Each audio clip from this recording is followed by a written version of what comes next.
I'm Audrey Wilson, 32, and I just dropped $3,000 on what was supposed to be the New Year's party of the century at my downtown Chicago condo.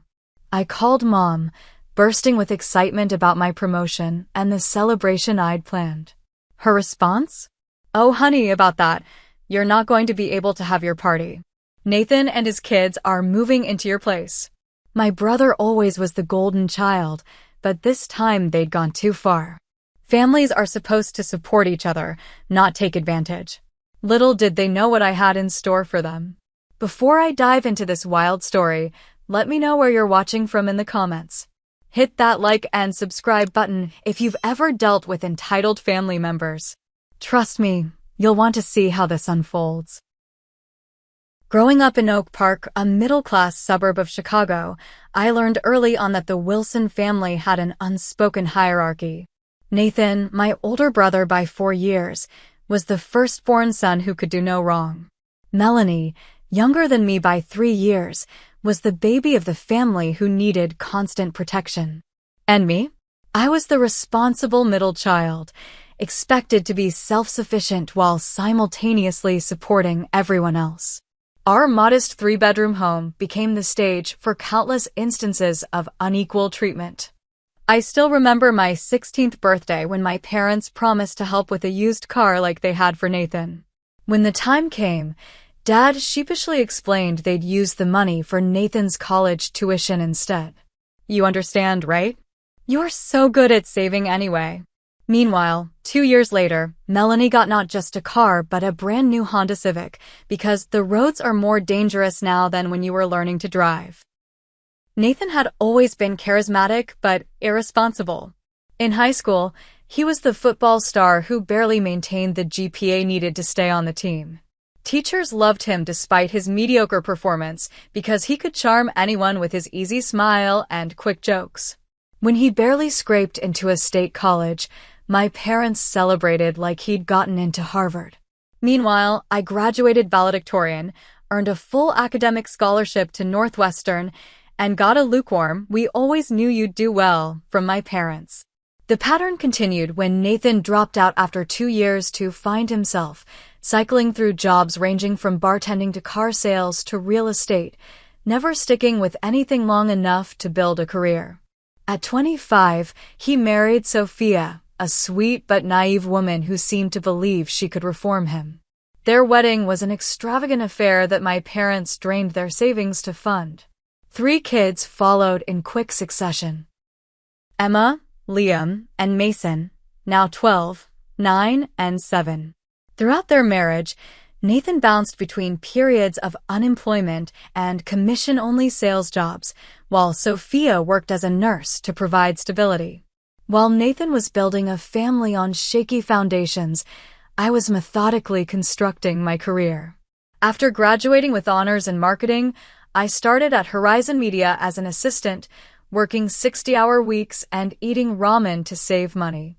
Every promotion came through sweat and strategic moves, not family connections or lucky breaks.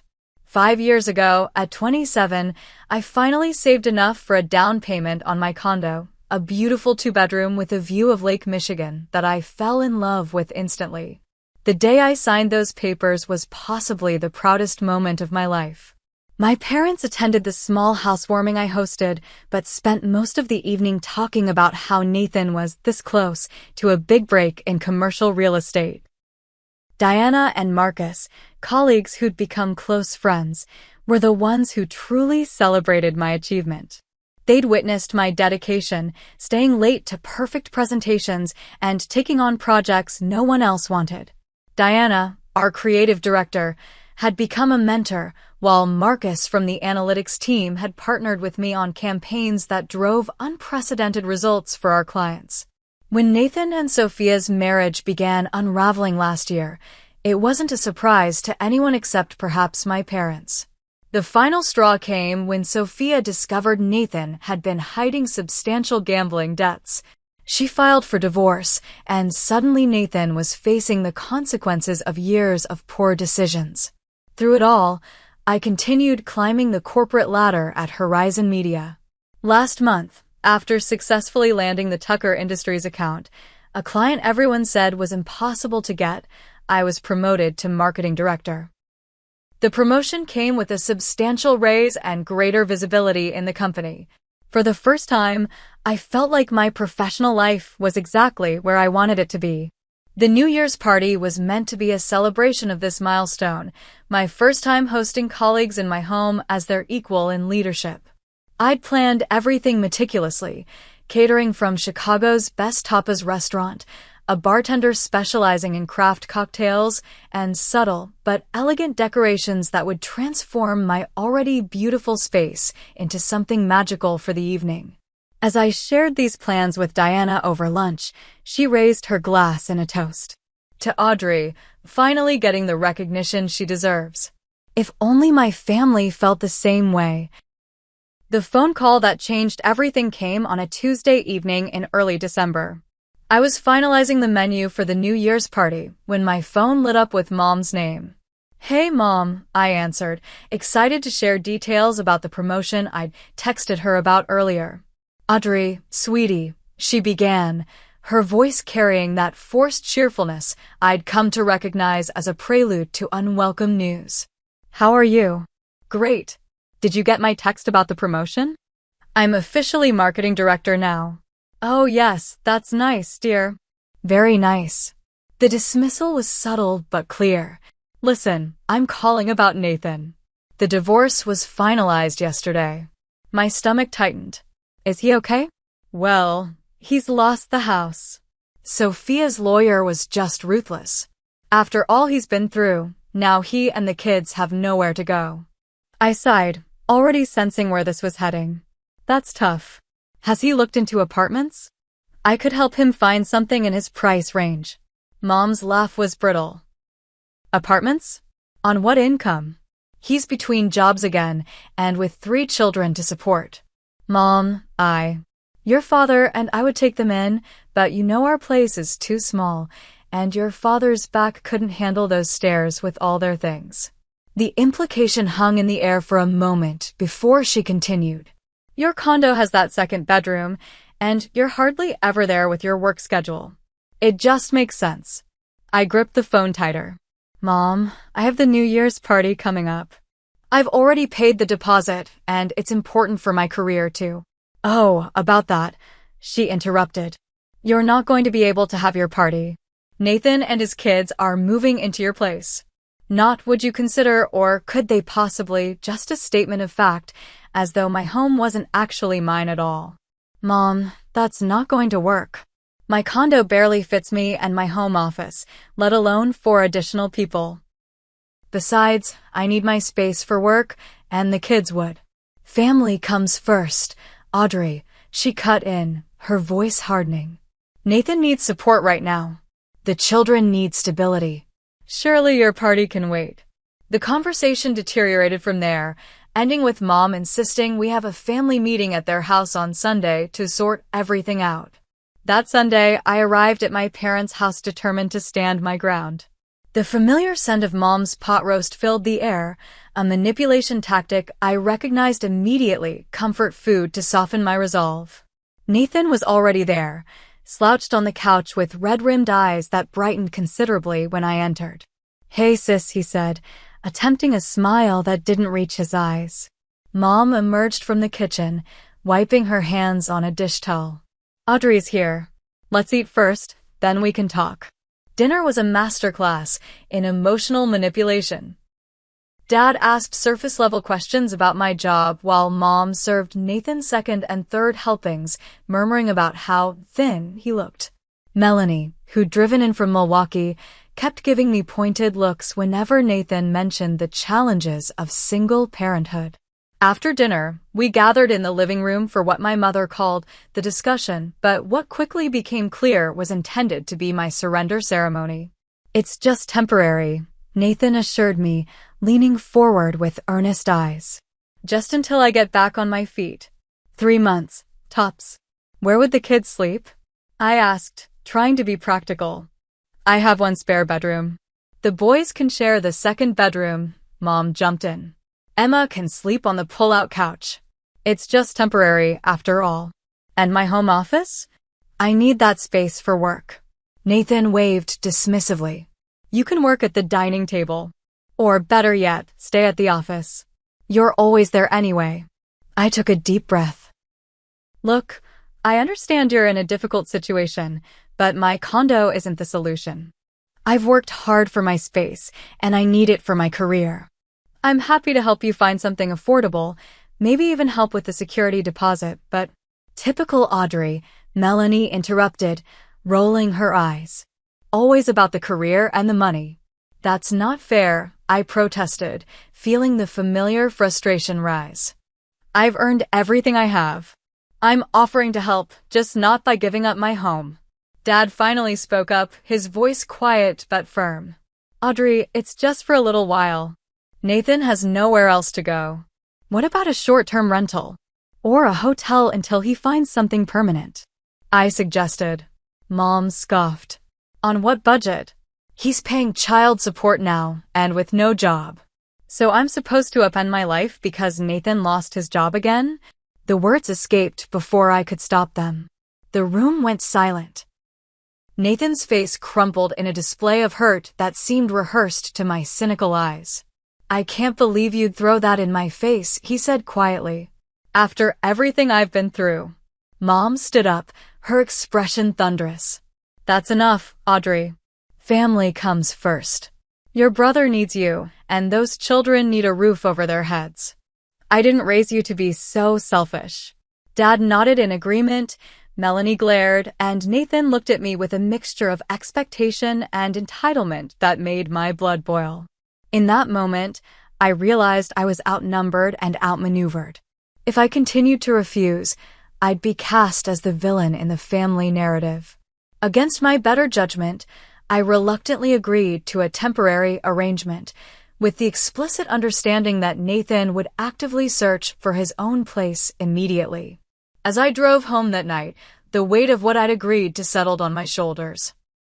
I'd have to reschedule the party, reorganize my space, and somehow maintain my sanity with 4 additional people in my carefully curated home. Little did I know how quickly temporary would transform into something else entirely. The morning Nathan and his kids moved in was chaos incarnate. What I'd expected to be a few suitcases turned out to be a small moving truck's worth of possessions. Boxes labeled Nathan's college stuff and kids' summer clothes suggested a stay far longer than the promised 3 months. Where should I put these? Nathan asked, holding a box labeled gaming setup. I stared at him. You brought your gaming console? He shrugged as if it was the most natural thing in the world. The kids need entertainment. Swallowing my frustration, I showed them around my once pristine space. The boys can share the guest room. Emma, you'll be on the pull-out couch in the living room. I need you all to respect my things and my space, especially my home office. I have important client calls, and I need quiet during work hours. Nathan nodded absently while the kids explored my condo like it was an amusement park. Mason, the 7-year-old, immediately pressed his chocolate-covered fingers against my floor-to-ceiling windows, leaving smudges on the glass that had been spotless that morning. Mason, please don't touch the windows, I said, trying to keep my voice gentle. Don't be so uptight, Audrey, Nathan chided. He's just excited about the view. By evening, my carefully organized condo looked like it had been hit by a tornado. Toys scattered across the living room floor, dishes piled in the sink, and somehow, sticky handprints had appeared on my white sofa. I retreated to my bedroom, the only space still under my control, and called Diana to explain why I had to reschedule the party. That's terrible, she sympathized. Can't they stay with your parents? Apparently not. Mom made it clear this was my family duty. How long will they be there? Nathan says 3 months, but I trailed off, already suspecting it would be longer. The first week was an adjustment period, I told myself. The second week would be better once everyone settled into a routine. But as days turned into weeks, the situation only deteriorated. Liam, the 9-year-old, had a habit of barging into my bedroom without knocking. Emma, at 12, had appropriated my expensive skincare products without asking. Mason continued his campaign to leave fingerprints on every surface in my home. Nathan, meanwhile, had made exactly zero progress in finding his own place. When I asked about his job search during week 3, he waved vaguely about leads and connections that never seemed to materialize into interviews. My work began to suffer. Client calls were interrupted by children arguing or Nathan's booming laugh as he played online games with friends. My carefully organized files were moved or misplaced. One morning, I discovered Mason had used my client presentation as a coloring sheet. "Nathan, this has to stop," I confronted him after finding my favorite cashmere sweater in the washing machine, now sized for a doll. "The kids need boundaries, and you need to be actively looking for a place." "I am looking," he insisted. "It's not easy with my credit score after the divorce. But I've got a promising lead on a sales position. Once that comes through, things will turn around." I'd heard this same promise for weeks. "And when will that be?" He shrugged. "Soon. These things take time." My parents were no help. Every time I called to express my frustration, Mom would remind me about family first and how the children need stability. When I pointed out that Nathan spent most days playing video games instead of job hunting, she defended him. "He's going through a difficult time. He needs to decompress." The situation reached a new low when I returned from a business trip to find my home office had been rearranged. My desk was pushed against the wall, my filing cabinet was missing, and a gaming console had been set up on my workspace. "Where are my files?" I demanded when Nathan finally emerged from the kitchen. "Oh, I put them in storage. The kids needed a place to play their games when it rains." "Your office has the best lighting." "Nathan, that room is off limits. I need it for work." He had the audacity to look offended. "You're barely here anyway. You were gone for 3 days, and when you are home, you're always working. The kids need space too, you know." That night, I overheard a phone conversation between Nathan and Mom that made my blood run cold. "Yeah, she's getting upset about the office thing, but she'll get over it," Nathan was saying. "I think we need to discuss a more permanent arrangement. The rental market is insane right now, and with my credit. Besides, the kids are settled in school now, and changing districts again would be disruptive." Mom's response was muffled, but Nathan's reply was clear. 6 months minimum, maybe through the end of the school year. She can afford it. "Did you see her latest promotion announcement on LinkedIn? Director level now." I stood frozen in the hallway, the realization crashing over me like ice water. This was never meant to be temporary. Nathan had no intention of leaving, and my parents were enabling him every step of the way. The next morning, I discovered the final straw. While searching for a missing client contract, I found Nathan had been through my financial documents. Statements were out of order, and my checkbook had been moved from its usual place. When confronted, he didn't even deny it. "I was just curious about your mortgage rate," he said casually. "Thinking about refinancing options if I buy a place." "If," I repeated. "I thought the plan was when, not if." He shrugged again, that infuriating, non-committal gesture I'd grown to hate. "Well, you know, with the market like it is." I called for another family meeting, determined to set things straight. This time, we gathered at my condo so my family could see firsthand how crowded and chaotic the situation had become. "This isn't working," I stated firmly. "Nathan hasn't made any progress finding a job or an apartment. My work is suffering, and my space has been completely taken over." Instead of support, I was met with a wall of resistance. "The children seem perfectly happy here," Mom observed, willfully ignoring the mess and tension. "Nathan needs more time," Dad added. "Jobs don't grow on trees." "Maybe," Melanie suggested with false innocence, "it would be easier if you found a smaller place for yourself.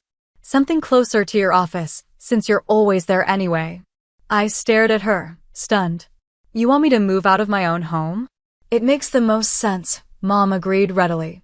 "Nathan needs the space for the children. You're just one person." In that moment, Looking at their expectant faces, the truth hit me with stunning clarity. To my family, I wasn't a person with needs and boundaries. I was a resource to be tapped whenever Nathan failed. My success wasn't something to celebrate. It was something to exploit. I'd never been a daughter or sister to them. I'd been a safety net, an insurance policy, a backup plan. And I was done with it. The realization that my family saw me as nothing but a convenient solution to Nathan's problems changed something fundamental inside me. Still, I tried one last time to salvage the situation, setting clear deadlines and boundaries with my brother. "You have 4 weeks to find a job and secure an apartment," I told him firmly. "I'll help with the security deposit if needed, but this arrangement ends on January 31st. Nathan nodded with feigned sincerity. "Absolutely. I'm on it." For exactly 3 days, he made a show of scrolling through job listings and apartment websites. By day 4, he was back to his gaming console, the job search forgotten. I was working late at the office one Friday, the only place I could concentrate these days, when my phone pinged with a text from my neighbor, Patricia. "Is your brother having a party? Lots of noise coming from your place. Thought you should know." My stomach dropped. I hadn't authorized any gathering. Rushing home, I walked into what could only be described as chaos. At least a dozen people I'd never met were scattered throughout my condo. Music blasted from speakers I didn't recognize. The distinct smell of marijuana hung in the air despite my strict no-smoking policy. And there, in the center of it all, was Nathan, laughing with a beer in hand as if he owned the place. "What is this?" I demanded, voice barely audible over the music. Nathan spotted me and grinned. "Hey, sis. Just a few friends over to watch the game. Want a beer?" I stared at the scene in disbelief. Someone had spilled red wine on my cream-colored rug. My carefully curated bookshelves had been rearranged to make room for bottles of liquor. And most horrifying of all, a man I didn't know was rummaging through my wine refrigerator, pulling out a bottle of Chateauneuf du Pape I'd been saving for a special occasion. "That's a $300 bottle of wine," I said, snatching it from his hands. The man looked at me like I was speaking a foreign language. "Nathan said help ourselves." I turned to my brother, fury building. "Everyone needs to leave. Now." Nathan rolled his eyes. "Don't be such a buzzkill, Audrey. It's just a little get-together. In my home, with my things. Without my permission." He laughed, addressing his friends. "See what I mean? Always so uptight about her precious things." Something snapped inside me. "Out!" I shouted, loud enough that the music seemed to dim in comparison. "Everyone who doesn't live here, get out right now." The party guests, sensing real anger, began to shuffle awkwardly toward the door. Nathan watched them go with an expression of amused embarrassment, as if I were a child throwing a tantrum. When the last stranger had left, I confronted him. "This is completely unacceptable. You can't just take over my home like this." "Technically, it's our home now," he replied with maddening casualness. "Mom said." "I don't care what Mom said. This is my condo. My name is on the mortgage. I make the rules." Nathan's amusement faded, replaced by a cold look I'd seen whenever he felt challenged. "Look, I get that you're stressed about work or whatever, but you need to lighten up. The kids and I need space to live, not just exist in your perfect little museum. If you want space, get your own place." That was the deal.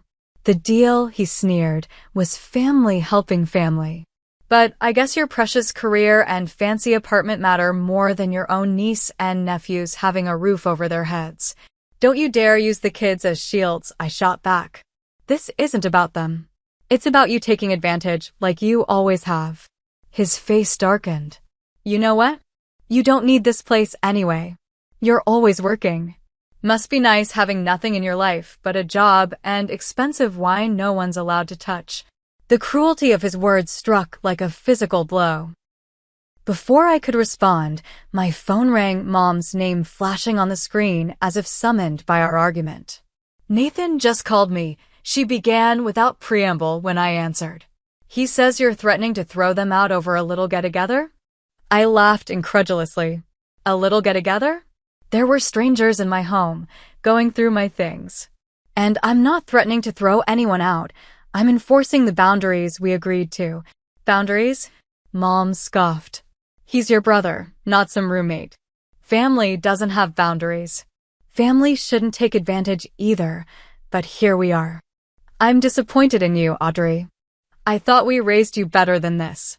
The irony was too much. Better than what? Better than expecting to be treated with basic respect in my own home? Better than wanting my brother to take responsibility for once in his life. He's going through a difficult time. He's always going through a difficult time. I exploded. And somehow, it's always my job to fix it. Well, I'm done. This arrangement isn't working. So you'll just put your brother and his children out on the street? Is that the kind of person you are? Her words were designed to wound, to press on the lifetime of conditioning that had taught me my needs came last. But something had changed in me, the spell was broken. I guess we'll find out, I said quietly, and hung up. That night, I couldn't sleep. The condo that had once been my sanctuary now felt like a prison. Every corner held evidence of the invasion, toys underfoot, dishes in the sink, the lingering smell of marijuana and spilled beer. At 2 a.m., I called Rachel, my best friend since college and the one person who had always seen through my family's dynamics. They've completely taken over, I told her, voice breaking. And now they're making me feel like I'm the unreasonable one for wanting my home back. Rachel's voice was clear and firm. Because that's how they've always operated, AUD. They take and take, and when you finally say enough, they act like you're the villain. Mom suggested I should move out, I admitted. Like I should be the one to leave my own home. And are you considering it? She asked carefully. The question hung in the air. Was I? Had I been so thoroughly conditioned to sacrifice for Nathan that I was actually contemplating giving up my home? No, I said finally, the word feeling like freedom. No, I'm not. Good, Rachel said. Because I think it's time you put yourself first for once. They're counting on you bending like you always have. What would happen if you didn't? What would happen indeed? As dawn broke, I lay awake, a plan forming in my mind. It wasn't about revenge. It was about reclaiming my life and my space. It was about finally breaking the pattern that had defined our family dynamic for decades. Nathan and my parents had pushed me to a breaking point, but in doing so, they'd inadvertently liberated me from the obligation to keep sacrificing. They'd shown their true colors so clearly that I could no longer pretend this was about family love or support. And with that clarity came a strange sense of peace. For the first time in my adult life, I knew exactly what I needed to do, not what would please my family or minimize conflict, but what was right for me. The decision made, I finally drifted off to sleep, more certain than I'd ever been. The next morning, I woke with purpose. Nathan and the kids had plans to visit my parents for the day, a small mercy that would give me the privacy I needed. As soon as they left, I pulled out my phone and made the first of many calls. Jessica, my real estate agent and friend, answered on the second ring. Audrey, how are you? How's that gorgeous condo treating you? That's actually why I'm calling, I said. I need to sell. How quickly can we list? Jessica, ever the professional, didn't miss a beat. Market's hot right now. We could have it listed by next week if you're serious. But what brought this on? You love that place. It's complicated. Family situation. I gave her a condensed version of events. Wow, she responded. Are you sure selling is what you want? Once it's listed. I'm sure, I said firmly. And Jessica? I need this handled with absolute discretion until the sign goes up. Next, I called my bank. The $3,000 deposit I'd placed for the New Year's party was substantial, but the event coordinator was sympathetic when I explained I had a family emergency. She agreed to process a refund, minus a small cancellation fee. With those calls made, I pulled up my laptop and began searching for short-term furnished rentals. I needed somewhere comfortable but flexible, a place to land while I figured out my next move. Within an hour, I'd scheduled 3 viewings for that afternoon. The first two apartments were adequate but uninspiring. The third, however, spoke to me immediately, a sunny one-bedroom in a luxury building with 24-hour security, a feature that suddenly seemed very important. The 6-month lease term was perfect, and I signed the paperwork on the spot, arranging to move in the following day. Back at my condo, I began the process of separating my life from the chaos Nathan had brought. I created a detailed inventory of my valuable possessions: artwork, electronics, jewelry, and my wine collection. Anything irreplaceable or particularly valuable would come with me. The rest could stay until the condo sold. I collected all my important documents, passport, birth certificate, financial statements, and property records, and secured them in a portable safe. My computer and external hard drives containing work projects were packed carefully into padded cases. Next came the more emotional task of selecting personal items, photographs, mementos, and the few family heirlooms I truly valued. As I wrapped my grandmother's china teacup in bubble wrap, I felt a pang of sadness. This hadn't been the plan. This condo was supposed to be my forever home, or at least a significant chapter in my life. But plans change when people show you who they really are. I called the utilities companies one by one, arranging to have all services transferred out of my name effective immediately. Electricity, water, gas, internet. All would continue for a brief period under the building's emergency provisions, but would require new accounts within days. The cable company asked if I wanted to transfer service to my new address. No, I said, a small smile playing at my lips. I won't be needing it. Throughout the afternoon, I methodically packed my life into suitcases and boxes, taking only what mattered most. The furniture could stay. Most of it had been chosen to match the condo's aesthetic anyway. As evening approached, I called Rachel.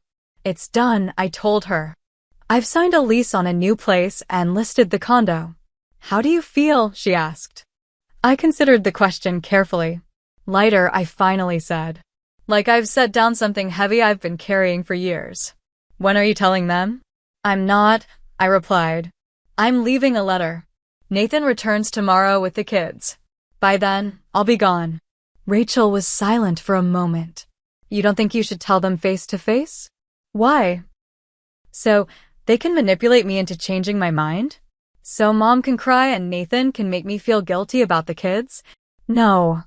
I've made my decision. Okay, she said. Do you need help moving your things? Yes, please. Can you come over early tomorrow? I want to be out before they get back. The next morning dawned clear and cold, a perfect January day for new beginnings. Rachel arrived at 8 a.m. with coffee and determination. Together, we loaded my car and her SUV with the carefully packed boxes and suitcases. As Rachel carried the last box out, I stood in the center of what had been my sanctuary. The space still held echoes of my careful decorating, but it was now overlaid with Nathan's careless presence, toys scattered across the floor, dishes in the sink, video game controllers on the coffee table. I placed the letter I'd written on the kitchen counter, held down by my spare set of keys. It was neither angry nor accusatory, simply factual. Nathan, asterisk. I've moved out and listed the condo for sale. My attorney will be in touch regarding the closing process once the buyer is found. All utilities have been transferred out of my name, so you'll need to establish your own accounts immediately if you wish to continue having services. Asterisk. This isn't a sudden decision, but the culmination of a lifetime of patterns that are no longer sustainable for me. I wish you and the children well, but I need to prioritize my own well-being now. Asterisk. The furniture and basic household items remain for your use until the condo sells. Please treat them with respect. Asterisk. Audrey, asterisk. Simple. Direct. Final. As I turned to leave, Jessica texted to confirm the for sale sign would be installed that afternoon. Perfect timing. I took one last look around, not at what was being left behind, but at what I was walking away from. The expectation that my needs would always come last, the assumption that my success was a resource to be tapped whenever Nathan failed, the belief that family obligation trumped personal boundaries. I locked the door behind me, knowing I wouldn't use that key again. Rachel was waiting by the cars. Ready? I nodded, surprising myself with my lack of tears. More than ready. As we drove away, I didn't look back at the building that had been my home. Instead, I looked ahead, to the life I was choosing, one where my worth wasn't measured by my usefulness to others, but by the respect I showed myself. It felt like freedom. The first call came 3 hours after I'd settled into my new apartment. Nathan's name flashed on my phone screen, but I let it go to voicemail. Then came the texts, a rapid-fire barrage of disbelief and anger. WTF, Audrey? Is this some kind of joke? Call me right now. They're putting up a for sale sign. I muted the notifications and continued unpacking, arranging my cherished possessions in the sunlit space of my temporary home. It felt peaceful here, the silence a luxury after weeks of chaos. My phone lit up again, Mom this time. I declined the call, but she immediately called back. And again. And again. On the 5th attempt, I finally answered. How could you do this? She demanded, voice shaking with anger. You've left your brother and his children with nothing. That's not true, I replied calmly. They have a roof over their heads until the condo sells, which could take months. That's more than enough time for Nathan to find a job and secure his own place. The utilities are already shutting off. The internet is gone, and the electric company says they'll disconnect service tomorrow if no one sets up a new account. Yes, I transferred everything out of my name. Nathan will need to establish his own accounts. With what money? She cried. He doesn't have the deposits they're asking for. I felt a twinge of guilt, but pushed it aside. That's not my problem anymore, Mom. Nathan is an adult. He needs to figure this out himself. I can't believe you're being so cold, she said, voice lowering to that disappointed tone I'd heard my entire life. This isn't how we raised you. No, I agreed. You raised me to believe my needs didn't matter if Nathan needed something. You raised me to be the responsible one while letting him off the hook for everything. Well, I'm still being responsible for myself for once. The line went silent for a moment. Then, your father wants to speak with you. Dad's voice came through, gruff and uncertain. Audrey, this isn't like you. You've always been the level-headed one. It was the first time he'd acknowledged any positive quality in me in years, and it was still framed as a criticism of my current actions. Dad, where were you when Nathan took over my home office? Where were you when Mom suggested I should be the one to move out of my own condo? This isn't a sudden decision. It's been building for years. We can work this out, he said, sounding old and tired. Come over for dinner tonight. We'll talk it through as a family. No, I said gently but firmly. I'm not coming over to be outnumbered and manipulated again. My decision is final. After I hung up, the calls continued, Nathan, Mom, Dad, even Melanie. I silenced them all, needing space to process the magnitude of what I'd done. Around dinner time, a text from Melanie caught my eye. Just so you know, Nathan is telling everyone you had a mental breakdown. Mom's in tears. Dad's talking about hiring a lawyer. Is this really worth destroying the family over? I laughed out loud at the irony. The family was only destroyed when I stopped playing my assigned role. As long as I sacrificed without complaint, everything was fine. The next morning, Jessica called with an update. So, there's a situation at the condo, she began carefully. What kind of situation? Your brother was uncooperative when the potential buyers came for a showing. He told them the place wasn't actually for sale, that you had no right to sell it, and that they were wasting their time. I sighed. I was afraid of this. What do we do? I've contacted your attorney as you suggested.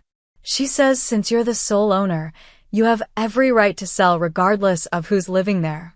However, she recommends sending Nathan a formal notice to vacate to establish a paper trail in case this gets complicated. Do it, I said without hesitation.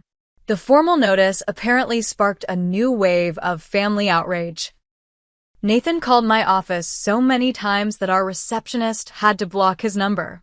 Mom left tearful voicemails about family loyalty and how I was just like my father's sister, a woman who'd apparently cut ties with the family before I was born for reasons never explained to me. Curiously, it was Melanie who reached out with something resembling rationality 3 days later. "Can we meet for coffee?" her text read. "Just us. No ambush, I promise." Against my better judgment, I agreed, choosing a cafe near my office rather than revealing my new address. Melanie looked different somehow when she arrived, less confident in her righteousness, perhaps. She ordered a latte and fidgeted with the sugar packets before speaking. "I talked to Sophia," she said finally. This wasn't what I'd expected. Nathan's ex? Why? I wanted to understand what really happened with the divorce. Nathan's story didn't add up. I waited, sensing there was more. "She said he gambled away their savings, Audrey. Twice. She bailed him out the first time because of the kids, but the second time was too much. And he wasn't between jobs when they split. He was fired for showing up drunk." "I'm not surprised," I said quietly. "The thing is," Melanie continued, "I always believed him. About everything. I thought Sophia was the problem, that you were being selfish." She trailed off, looking ashamed. I'm starting to see things differently. It was the closest thing to an apology I was likely to get from my proudest sibling. "What happens now?" she asked. "The condo sells. Nathan finds his own place. Life goes on. And what about us? The family. I considered this." "I don't know, Mel. I need time and space to figure that out." She nodded slowly. "I understand. For what it's worth, I think you did the right thing. It just took me a while to see it." As I left the cafe, I felt a subtle shift in the family dynamic. For the first time, someone had broken ranks to acknowledge the dysfunction. It wasn't reconciliation, but it was a crack in the united front that had always stood against me. The next week brought another development. My attorney called to inform me that Nathan had consulted a lawyer of his own, hoping to block the sale. "It's a nuisance tactic," she assured me. "He has no legal standing. Your name is the only one on the deed and mortgage. He can delay things, but he can't stop the sale. And if he refuses to leave, then we begin formal eviction proceedings." But let's hope it doesn't come to that. Whether it was the formal legal language, the realization that I wouldn't back down, or simple exhaustion, something changed after that. Nathan's aggression gave way to a quieter resentment. He began allowing showings of the condo, though Jessica reported he made sure to mention all the problems with the place to potential buyers. Despite his efforts, offers started coming in. The Chicago real estate market was hot, and my centrally located, well-appointed condo was desirable even with an unwanted tenant. 6 weeks after listing, we accepted an offer above asking price from a young professional couple who didn't mind waiting until closing for occupancy. The sale was proceeding, and Nathan would have no choice but to find alternative housing. As the closing date approached, Nathan finally called with a different tone. "I found an apartment," he said without preamble when I answered. 3-bedroom in Rogers Park. "The landlord is willing to work with my credit situation." "That's good," I replied neutrally. "I need help with the security deposit," he added, a familiar request wrapped in a new context. I paused, considering. "I'll pay it directly to the landlord," I said finally. "Not to you. Send me their information."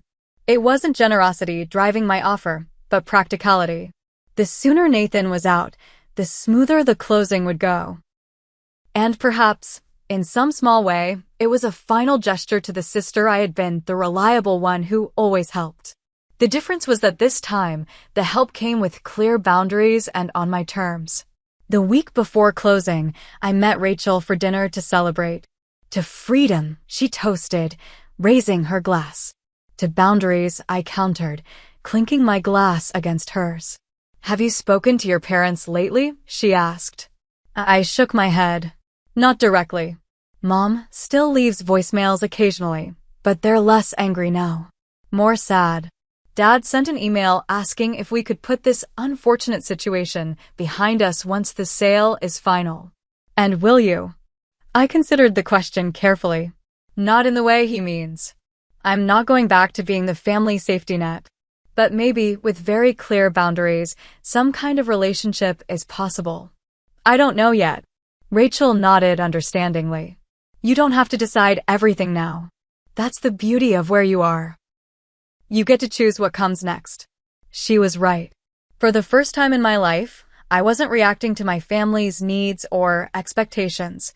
I was creating my own path, setting my own terms. It wasn't revenge that had driven my decisions, though Nathan might see it that way. It was self-preservation, self-respect, and finally, after 32 years, self-prioritization. And whatever came next would be on my terms. 6 months after the day I walked away from my condo and the toxic family dynamic it had come to represent, I stood in the center of my new home. A beautiful 3-bedroom townhouse in Lincoln Park with a small garden and enough space for both comfortable living and a proper home office. The proceeds from selling my condo had allowed me to make a substantial down payment, and my continued success at work made the mortgage comfortably affordable. More importantly, this space was entirely mine, chosen with only my preferences in mind. I'd spent the morning arranging flowers and putting final touches on the decorations for tonight's event, the New Year's party I'd been denied a year ago, now reimagined as a housewarming celebration. The catering would arrive in a few hours, and the bartender was already setting up in the kitchen. My phone chimed with a text from Diana. Need any last-minute help? All under control, I replied. See you at 7. The doorbell rang, and I opened it to find Rachel holding a bottle of champagne and a small wrapped package. I know the party isn't until tonight, but I wanted to bring this over early, she explained, handing me the gift. I unwrapped it to find a beautiful brass door knocker engraved with my name. For your new beginning, the card read. Rachel, it's perfect, I said, hugging her tightly. Thank you for everything. I wouldn't have made it through the past year without you. Sure you would have, she countered with a smile. You're stronger than you knew. I just reminded you of that fact occasionally. As we shared a glass of coffee in my sun-filled kitchen, I reflected on the tumultuous months since I'd made my stand. The condo had sold without further drama, though Nathan had waited until the last possible day to move out.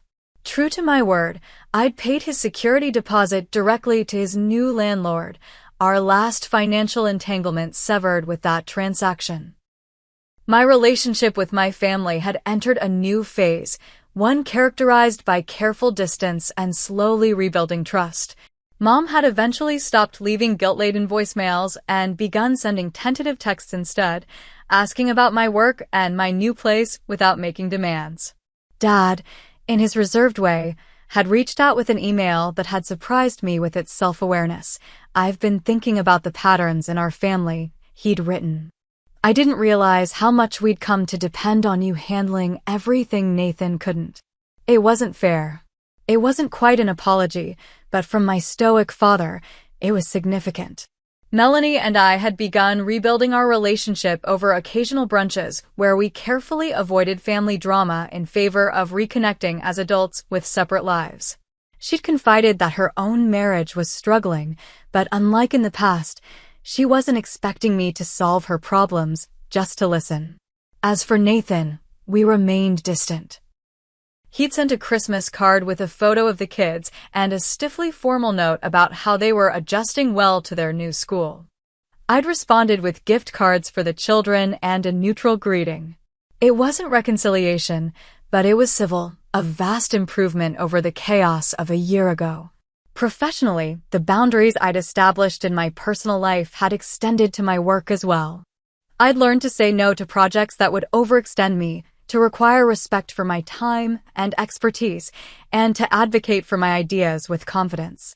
The results had surprised me. Rather than hindering my career, these boundaries had enhanced it. 3 months ago, I'd been promoted to VP of Creative Strategy, a role I might have been too busy handling family crises to pursue in my previous life. Earth to Audrey, Rachel said, waving a hand in front of my face. Where'd you go just now? I smiled. Just thinking about how much has changed in a year. For the better, she noted. Definitely for the better. As evening approached and guests began to arrive, I felt a deep sense of contentment.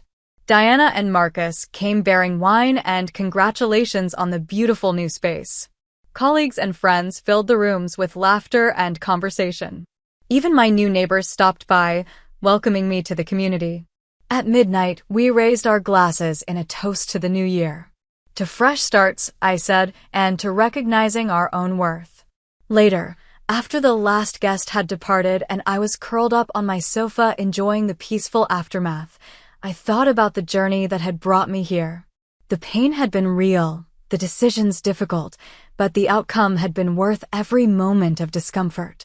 I'd learned that sometimes the most painful experiences lead to the most necessary growth. That setting boundaries isn't selfish, it's essential. That family should lift you up, not drain you dry. Most importantly, I'd learned that I deserved to be the protagonist in my own life story, not a supporting character in someone else's. As I drifted off to sleep in my new home, I felt at peace with my choices and optimistic about the path ahead, a path I had chosen for myself. Have you ever had to set difficult boundaries with family members who took advantage of your generosity? What helped you find the strength to stand up for yourself? Share your experiences in the comments below. Don't forget to like this video if Audrey's journey resonated with you, subscribe for more stories of personal growth and empowerment, and hit that share button if you know someone who needs to hear this message. Remember, sometimes the most difficult decisions lead to the most beautiful new beginnings. Thank you for watching, and I wish you the courage to prioritize your own well-being in the year ahead.